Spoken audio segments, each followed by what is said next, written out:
The all-electric Toyota bzx4X features future-forward technology. This can be seen in its available hands-free power rear liftgate, which offers an easy way to access the cargo area when your hands are full. This is how to use it. Make sure that the touchless sensor operation is enabled, the vehicle is off, and that you have your smart key with you. Walk up to the rear of the vehicle, noting the sensor icon located in the center.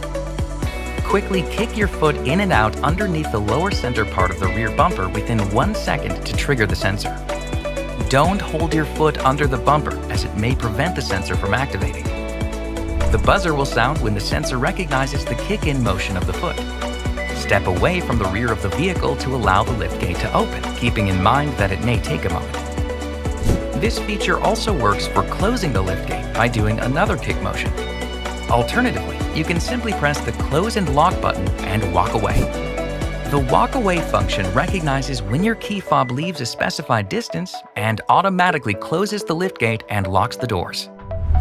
That's how to use the available hands-free power rear liftgate on bz4X.